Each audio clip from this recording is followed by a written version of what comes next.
안녕하십니까. 권순장이 부딪지 권순장입니다. 오늘은 한문도 교수님을 모시고 부동산에 대해서 한번 이야기를 나눠보도록 하겠습니다. 반갑습니다. 네, 안녕하세요. 교수님, 그럼 교수님이 보시기에 2023년 네, 이 부동산 올해. 대한민국의 부동산 이렇게 시장에서 네. 가장 이렇게 리스크 요인이 어떤 거라고 생각을 하십니까? 현재요? 예, 현재 시점에서. 저는 역전세, 강남발 역전세. 강남발 현재. 역전세. 네, 일단 웬만한 건 다 아실 거고 예. 잘 안 들어보신 얘기. 강남발 역전세. 강남이 지금 작년에 입주물량이 적었거든요. 네. 근데 지금 벌써 작년이지만 내려왔잖아요. 6개월 동안 내렸잖아요. 예. 근데 올해 또 입주물량이 터집니다. 만 세대가 넘는다라고. 네, 그 만천 세대는 대단지만입니다. 그래요? 네, 정확히는 2447세대입니다. 물론 청년주택하고 행복주택 이런 것도 좀 있어요. 도시형생활 네, 거기 한 1, 2천 개인데 그거 빼도 그럼 18,000개 되잖아요. 네네. 나머지 뭐 200, 300세대짜리 꽤 있습니다.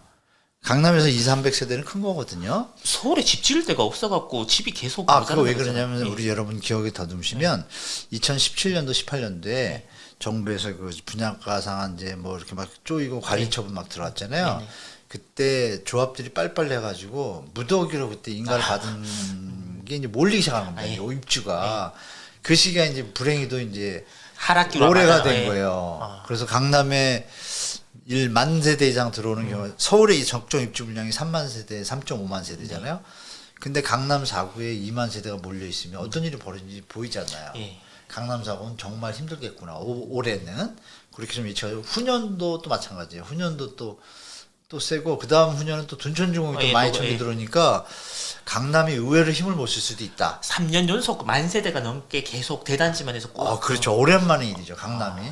근데 강북은 또 반면에 견조해지는 거예요. 입주 물량이 좀 적어요. 그 네네. 반에서. 그래서 그런 시장을 봤을 때 그게 하나의 리스크가 되고 저는 자영업자를 좀 유심히 보고 있는데 연출이 지금 다 올라가기 시작했잖아요. 네. 신축이나 다. 근데 이게 언제 어디까지 올라가냐. 그 트리거가 되는 건 저는 자영업자하고 그분들이라고 보고 나머지는 뭐 크게 막을 때는 없고 건설사들 중에 이제 이게 좀 드리기 그렇고 건설사들이 그 작업을 하고 있는데요. 네. 이제 정부랑 이제 여러 가지. 근데 거기서 살아남는 건설사들은 다행인데 살아남지 못하는 건설사들이 어떻게 처리가 될지 궁금해요. 그걸 과연 이제 바이어들이 사주면 다행인데 이 사람들도 또 계산을 하니까 이게 더 다운된 가격으로 할인된 가격으로 가지고 싶으면 정말 그때는 아까 말씀드린 7년짜리가 터지는 거고 근데 그게 이제 다행히 미국이 좀 안정되고 이런 상승 분위기가 좋아되면 2, 3년에 좀 끝날 수도 있다고 보는 게 변수가 너무 많아요. 그렇겠네요. 근데 이제 방금 말씀하셨던 강남이나 자영업자 부분은 제가 그러니까 사람들이 그래 걱정이야 했는데 뭐 속된 말로 제가 자영업을 올해 이제 하다가 제 주변은 거의 다 자영업자들이 많은데 그러시구나. 속된 말로 그런 얘기하잖아요. 97년 이후에 자영업자가 경기 좋다라고 얘기한 적이 언제 있느냐? 항상 안 좋았다. 매번. 속된 말로.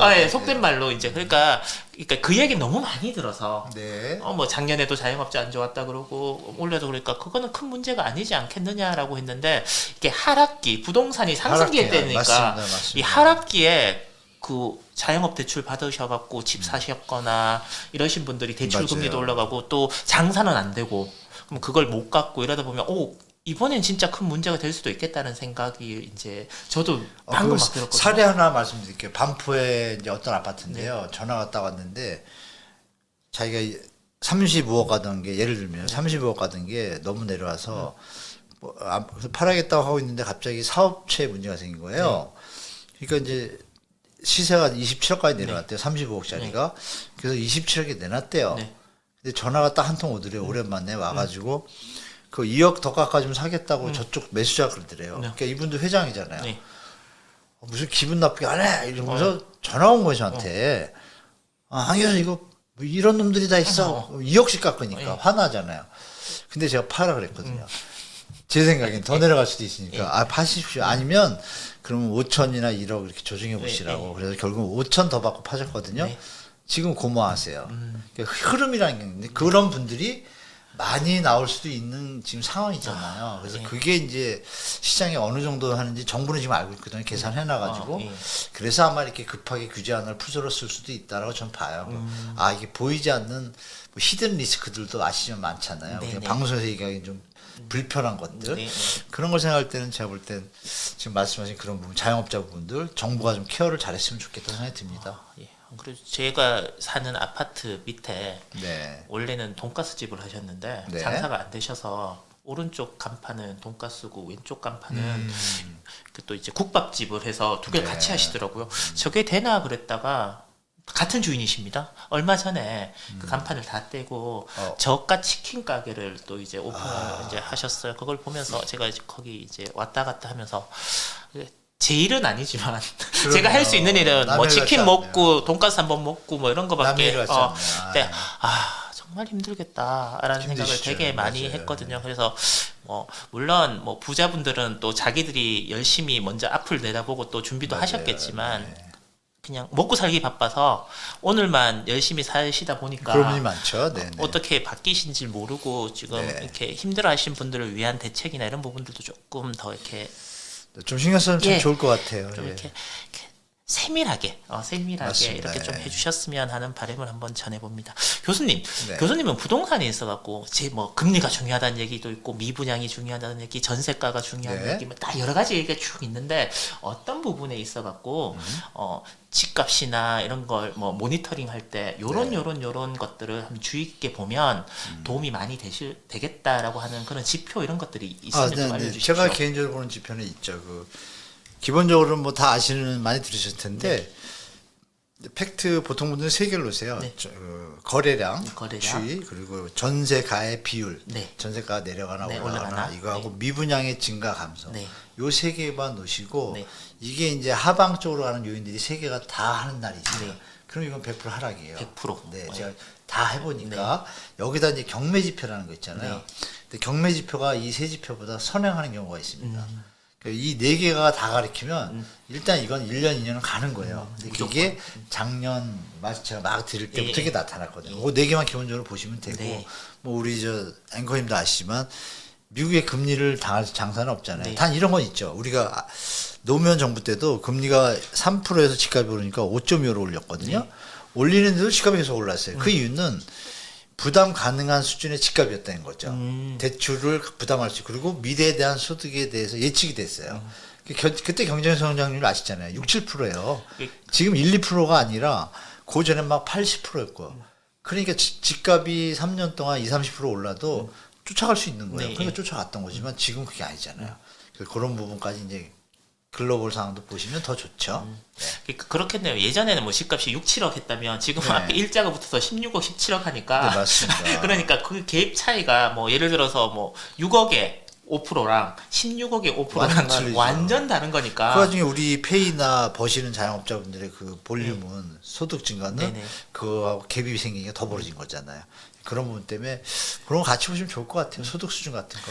그러면 일단 전세 가격이 하락이 멈추면 어느 정도 예를 들어서 뭐 집값이 뭐 40%가 됐던 50%가 네. 됐던 그게 어느 정도 이렇게 그래 10억짜리 거래가 되는 집은 한 5억, 4억 정도 되면 전세가 그러면 그게 만약에 더 이상 떨어지지 않고 이렇게 안정돼서 쭉 간다고 그러면 네. 집값 하락은 이제 멈추었다 이렇게 봐도 되는 건가요? 네, 그 선행수를 봤더니 그렇게 봐도 그러니까 지금 되는 말씀은 전세가가 멈췄어요. 네. 그럼 집값은 내려오고 있었을 거 아니에요. 네네네. 계속 조금 더 내려가거든요.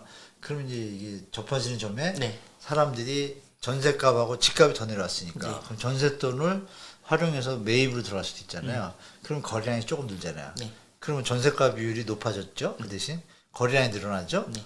그러면 이걸 하는 저 분양가들도 좀 싸졌단 말이에요. 네. 분양도 늘어나면 미분양이 감소해. 네. 그럼 올라가는 거죠 배가. 근데 경매 지표도 보니까 경매가 잘 되고 그런 밑에 들어가야 되죠. 예.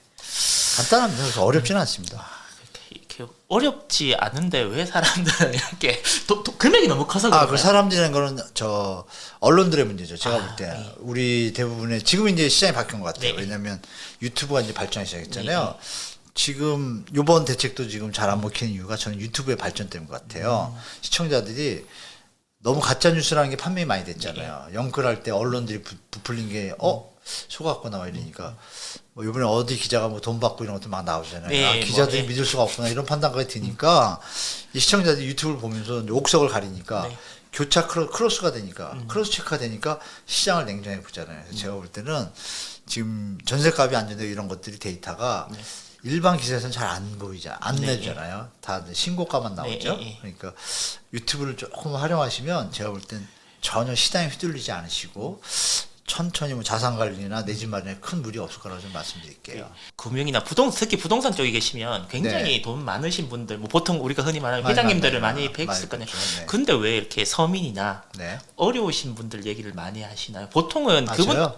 그분들을 아. 만나면 돈 있는 사람들이랑 맛있는 거 먹고 와인 마시고 네, 네. 그렇게 사시면 편하시잖아요. 편하죠. 예. 근데 저도 이제 한국 사람이다 보니까 꼭 그 뭐랄까요, 뭐 미꾸라지 한 마리 있듯이 그러니까 역사적인 관점에서 이제 사람의 종류가 5가지가 있다 그러잖아요. 근데 이렇게 자기만 생각하는 사람도 있고 좀 멍 때리고 중간에 그냥 이쪽도 했다 이런 분도 있고 어느 사람은 자기가 뭐 난 것도 없는데 노숙자분도 국가를 생각하잖아요. 네. 대한민국을 살려야 된다. 노숙자분도 그래요. 근데 그런 마인드들이 있잖아요. 네네. 근데 저는 이제 말씀 주신 대로 부동산 쪽을 많이 하다 보니까 돈을 많이 번 분, 또 많이 벌었다 망한 분, 이런 거 막 생사고락을 좀 많이 봤어요. 네네. 많이 보다 보니까 결정적으로 제가 이제 조금 여러 번 죽을 뻔했는데 돈을 막 벌던 시기에 좀 크게 죽을 뻔했어요. 확실하게. 근데 살아나니까 어떤 생각이 드냐면, 덤을 사는 것 같은 거예요. 그러니까 이제 약간 한 발 물러서 세상을 좀 보게 된 거죠. 뭐 제가 아무것도 아니지만 보다 보니까 일단은 공정과 상식과 양극화가 심화되고 보니까 제 자식도 해당되고 제 자식의 자식도 앞으로 이런 시스템이면 고생하겠구나 이런 생각이 드는데 부동산 시스템이 어떻게 되는지 제가 알잖아요. 네네. 이거는 후세를 위해서나 저로 말하면 개인적으로 손자를 위해서나 네. 이러면 안 되겠구나. 매몰돼가지고 우리 국민끼리 치고받고 평가하고 그런 마음 때문에 이제 이쪽으로 이제 가면서 얘기도 많이 들었어요. 왜 그러냐 똑같아요. 네. 아니 그냥 편하게 살면 되지 왜 그러는데 제 성격이 그런가 봐요. 그래서 무주택자분들도 많잖아요. 그러니까 그런 부분에서 이제 같이 공존했으면 하는 바람. 우리 대한민국 민족이 같이 번성했으면. 그러니까 알맞은 집값이면 같이 알맞게 다 같이 가면 얼마나 행복해요. 네. 그걸 바라다 보니까 이제 제가 이쪽으로 온 것 같습니다. 교수님하고 이렇게 얘기를 하다 보니까 뭐 현안에 대한 이야기도 하지만 네네네네. 전체적인 뭐 자본주의나 아니면 우리나라 시스템에 대해서도 이야기하니까 굉장히 좋은 것 같은데 교수님은 네. 그러면 지금 이제 결혼을 하고 집을 사야 되는 사람들. 네. 그러니까 네, 집 신혼이나 아니면 꼭 어쨌든 뭐 이사든 아니면 직장이 옮겨가든 이렇게 해서 네. 집을 사야 되시는 분들은 네네. 그러면 지금은 집을 사지 말고 전세를 살거나 아니면 월세를 살거나 이런 것들을 추천하시는 건가요? 아니면 지금 내가 필요하면 뭐 집값이 좀 내렸으니 충분히 사도 된다라는 의견이신가요? 근데 두 개 다 해당됩니다. 두 개 다 해당이. 자기 DSR 네. 개념에서 30% 안 넘는데 본인이 사는 지역에 본인이 원래 사려고 했던 대상들이 네. 주택가격이 지금 30-40% 정도 조정을 받은 네. 지역들이 좀 꽤 있어요.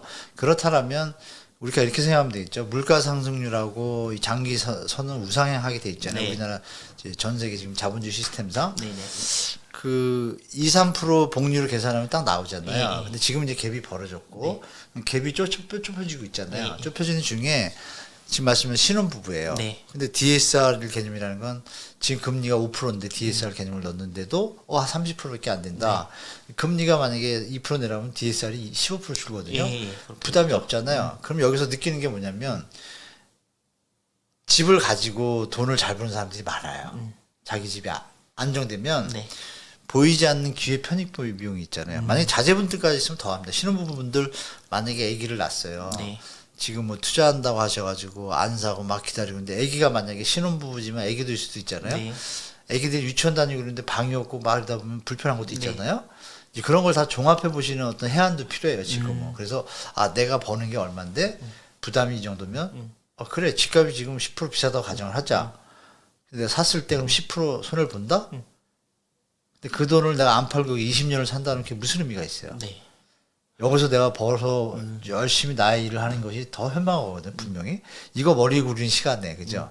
그 정도 갭은 조정이 됐다면 들어가셔도 된다고 봐요. 네. 근데 부담이 된다면 그건 냉정하게 일단 보류하셔서 말씀 주신 대로 사이클 계산하고 다 그걸 하셔야죠. 왜냐면 안정되기 직전에 상태가 안 좋으니까 네. 내 자산에 맞춰서 자산 포트폴리오를 잡으셔야지 무리하시면 절대 안 된다 이렇게 말씀드릴게요. 그러면 기다려야죠 그때. 교수님은 대한민국에 네. 내 집을 살려고 하는 사람이거나 아니면 지금 살고 있는 사람이거나는 네. 다 다 이 집값이 올라서 내 자산이 오르기를 바라는 그런 마음을 갖고 있기 때문에 전혀 안 그런데요. 그러니까 이렇게 말씀하시는 분들이 그렇기 때문에 이 부동산은 거의 투기의 대상이다. 투자의 목적으로 사는 거지 실거주의 목적은 거의 그렇지 없다. 않아요. 이거 누가 하신 말씀이에요? 저 이거네. 이거 한번 네. 우리 앵커님이랑 같이 신한이랑 같이 설문조사 해보고 싶은데 네. 제가 1주택자분들 많이 물어봤어요. 네. 근데 그 중에 투자 개념으로 가신 분들은 40% 30%밖에 안 돼요. 다 10년 20년 사신 분들 많아요. 오르면 좋지. 근데 지금은 그것도 없어졌어요. 지금. 여러분 선거 때 저번 대선 때 네. 무주택자의 50%가 저 보수를 찍었고요. 네. 유주택자의 50%가 진보를 찍은 거 아세요? 그러니까 우리 국민들이 선진화돼 가는 거예요. 분명하게 유주택자들이 자기 집값 오르고 뭐 이렇게 지금 언론이 문제예요. 다시 돌아오면 다시 돌아오면 언론 보도만 만약에 6개월 없고 그냥 부동산 자료만 딱딱 올린다고 가져가면 전혀 문제 없는 대한민국이에요. 왜 자연히 시장이 조정되잖아요. 비싸면 안 살 거고 싸면 살 건데 이걸 자꾸 펌핑하니까 맨날 피곤한 거예요. 그런 부분에서 제가 볼 때 지금 말씀하신 신혼부부나 그런 분들이 그분들이 뭐 힘들어 하시는데 얘기가 좀 샜지만 정치하시는 그분들이 정책을 만약에 지금 만약에 3기 신도시 분양하잖아요. 네. 3기 신도시 원가 따지면 제가 그거 들어가 보려고 그러는데 그 예전에 그 조성 원가제도라는 게 있어요. 네. 그러니까 나라의 세금으로 사는 사업이잖아요. 네네. 그러면 세금과 계산의 원가 나오잖아요. 네네. 그러면 나라가 국민을 상대로 장사하면 되나요? 그건 안 되죠.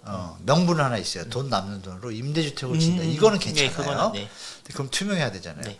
근데 그러면 조성원가를 했을 때 주택 가격이 엄청 정상화되는 효과가 있습니다. 근데 요번에 지금 시세 대비로 가잖아요. 네. 그럼 여기서 중요한 게 시세가 좀 내려왔잖아요. 예. 시세가 내려온 거에 80%에 분양할지 70%를 분양할지 나라가 정하잖아요. 네. 그 나라가 어떻게 하냐가 되게 중요하죠. 그런 부분에서 우리 신혼부부분들은 제가 볼 때 그것도 좀 유심히 지켜보시는 게 하나의 팁일 수 있어요. 어떤 지역은 분명히 다 비싸게 나갈 거고 명분을 세워야 되니까 어떤 지역은 시세의 60% 했는데 저렴한 상황이 나왔어요. 중요한 건 총선이 앞에 뒀다. 네. 올해 말 정도 되면 저렴한 분양가들이 나올 것 같아요. 왜? 네. 그게 막 나오면 정부가 일을 잘하는 느낌이 들면 표가 오잖아요. 그때가 무주택자나 서민들이 신규 분양에 대해서 뭐가 좋은 자리, 좋은 가격에 나올 가능성이 좀 있죠? 네. 유추할 수 있죠? 뭐 이런 것들. 네. 이 정치라는 게 참 네. 이렇게 난 싫어 몰라 이게 아니고 어떻게 보면 좀 항상 관심을 가져주고 나한테 유리하도록 내가 행동을 해야 되는 네, 부분도 맞습니다. 분명히 있는 것 같아요. 교수님 요즘 전세 물론 그게 뭐 특정 지역의 빌라 이런 것들 전세 사기가 굉장히 많죠. 많죠. 네, 많죠. 근데 그 전세 사기를 당하시는 분들이 정말 안타깝게도 보통 서민 우리가 흔히 말하는 돈 없으시고 여러 가지 안타까운 사연을 네. 가지신 분들이 되게 많으신데 이제 제가 그 전세 사기나 아니면 전세를 들어갈 때 꼭 주의해야 될 게 어떤 겁니까?라고 여쭤보면 일단은 빌라는 들어가지 말라. 그쪽은 위험하다. 그러니까 아파트나 이런 것은 상대적으로 덜 위험하니까 이런 네. 얘기를 하시는데 혹시 교수님께서는 뭐 이렇게 지금 그래 나는 내 집 마련보다 일단은 주거의 안정성은 있어야 되니까 전세 정도는 살았으면 좋겠어라고 해서 전세를 들어가려고 하시는 분들께 요거 정도는 한번 체크를 해보시거나 이런 부분들은 좀 피해라라는 부분들이 있으면 좀 이렇게 전세 들어가실 때요. 크게 어렵진 않고 이제 시세. 네. 이제 빌라와 아파트를 말씀드리는데 아파트도 지방은 역전세가 많습니다. 사고가. 근데 서울은 없죠. 네. 이제 상대적으로 가격이 높다 보니까. 그러면 이제 전세 대출을 받으실 경우에는 보증보험이 있으니까 네. 그나마 난데 어떻게든 시간이 걸리지만 그건 좀 환원이 돼요. 네네. 이번에는 문제는 이제 생돈을 가지고 할 때잖아요. 네, 그렇죠. 이거는 이 수요자들의 문제는 아니라고 봐요. 저는 개인적으로 볼 때. 정부에서 이거는 직무 유기하고 있다고 봐요. 예를 들어서 보십시오. 이걸 왜 정부에서 제도가 잘 돼 있다라면 당연히 안정적으로 치안 유지처럼 주거도 안정 유지가 돼야 되잖아요. 네네. 지금 주거 안정 유지를 누가 해야 돼요? 나라에서 일부 케어를 해야죠. 예. 하물며 길바닥에 돌도 씌워주는 세상인데 정말 중요한 내 잠자리를 갖다가 정부의 제도가 미비해서 그런 거를 지금 물어보시면 우리가 해결하는 걸 물어보시잖아요. 답을 네, 달라고. 그렇죠. 저는 들어간 사람이. 네, 역으로 말씀드릴게요. 정부에서 어떤 전세를 들어가잖아요. 들어갔을 때 보증보험을 일단 해결된다고 치고 네. 들어갈 때 공인중개사라는 사람 분들이 계시잖아요. 예, 그렇죠. 공인중개사 분들이 사고가 일어났을 때 책임을 진다 그러면 사고 날까요? 공인중개사 분들은 부동산을 알잖아요. 네. 안 날 것 같죠? 그냥 공인중개사들한테 페널티 그냥 면허증 취소만 아니야. 이건 이제 공인중개사분들이 너 난리 나겠죠. 네. 근데 이게 하는 게 공인중개사분들이 사는 거예요. 왜? 같이 먹잖아요. 지금 방조한 거잖아요. 그렇죠. 그럼 공인중개사분들이 협회장님이 과감하게 우리 공인중개사들은 이런 사고가 일어나면 취소한다. 그럼 이런 얘기를 하겠죠. 뭐 그거 할지를 뭐 주인하고 이걸 어떻게 알아? 그럼 공인중개를 왜 해요? 그 아무나 해도 똑같은 얘기잖아요. 길 가는 사람이 해도 똑같은 얘기잖아요. 의미가 그런데요. 없잖아요. 예. 그 명분을 해가지고 위헌 소송을 할까 말까 생각했어요. 제가 솔직히 공인중개사분들이 그러면 그렇게 했을 때 그 마지막 책임은 나라가 이거를 제도화 시킨다라면 사기가 나겠습니까? 외국처럼 월세인데 그런 사기가 없잖아요. 물론 월세 사기 치는 사람은 있겠지만 볼륨이 작으니까 회복력이 빠르지만 이거는 크잖아요. 파산 젊은 사람들이 특히 많이 당하지 않습니까? 그래서 저는 정부가 애초에 이 제도 만드는 거 어렵지 않거든요. 전세를 놓을 때는 최근 실거래 매매 가격 시세의 몇 프로 이하 뭐 만약 박았다고 칠게요. 네. 무슨 일이 있어요? 그렇게 박으면요? 네. 나의 재산권 침해? 아니죠. 공익을 위해서 안전하니까. 분명히 헌법 23조에 나와 있어요. 본인의 개인의 재산권은 보호된다. 네. 단 공익을 위해서 제한할 수 있다. 공익을 위해서. 자꾸 사고가 나니까요. 그렇죠? 이런 문제를 많은데 그걸 근데 국민 투표하면 어떻게 될까요? 다주택자분들은 무조건 반대표 250만. 그렇죠. 예. 1주택자분들은 자기 자식들이 있는 분이 계실 거 아니에요. 계산하면 1주택자 중에 반은 반. 솔로라고 치면 1주택 반은 2천만 중에 250만 빼고 여기 1,100만 중에 600만 하고 무주택자분들은 다 하면 1,900만이 찬성할 거 아닙니까? 최소. 그럼 비율이 벌써 나오잖아요. 국민 투표해도 된다니까요. 그러니까 뭐 이런 걸 했으면 좋겠어요. 정부에 계신 분들이 하고 나면 어떤 일이 벌어지죠? 자, 전세 갖고 장난 안 칠 거고 아까 말씀드린 제 개념에서 아 여긴 저평가됐구나. 네. 덜 개발됐구나. 개발해서 부가가치를 높여서 투자하고 이런 아주 건전한 투자의 길로 대한민국이 가면 이런 어떤 매뉴얼이나 어떤 커리어가 쌓이면 다른 나라 가서도 막 갭 투자하고 옆치고 이거 말고 저기는 개발하면 돈 되네. 네. 이런 아주 멋있는 좀 그레이드 높은 자본 투자를 할 수 있지 않을까라고 좀 생각해 봅니다. 교수님의 말씀을 차이 거래. 그러니까 뭐 집 싸게 사서 비싸게 팔고 그런 거 말고 좀 이렇게 건설적인. 그렇죠. 건설적인. 그런 것들에 대한 투자 이런 것들을 말씀하시는 그것도 할 때 거예요. 많아요. 네. 그거 할 때 많거든요, 사실. 근데 다 그쪽에 가 있으시더라고. 그러니까 싸게 사서 비싸게 파는 네네네. 그런 것들로 이제 얘기를 하시는데 제가 오늘 교수님과 얘기를 해보니까 야 정말 심심하지 않으시겠다. 굉장히 아이디어가 많으시고 항상 아이디어를 그냥 아이디어만 끝내시지 않고 이렇게 또 계산을 해보시는 것 같아요. 네. 그거 해봐야 되지 않나요? 예. 네. 그래서 진짜 교수님 이거 다음번에 오늘이 이제 저희가 첫 만남이고 이제 앞으로 네네네. 주기적으로 계속해서 예. 만나 뵙고 이야기를 나누면 저도 많은 것들을 배우고 네. 또 여기 계시는 분들도 이렇게 야 우리가 꼭 여기에서만 투자할 필요가 뭐가 있겠어. 오 그래 베트남 가서 우리 1호선 어느 역 여기에는 되게 좋을 것 같고 앞으로도 베트남이 계속 개발되니까 우리 거기도 한번 가보자라고 같이 공부도 한번 해보고 뭐 이런 모임. 그 베트남 지금 가시면 안 되고. 그러니까 공부.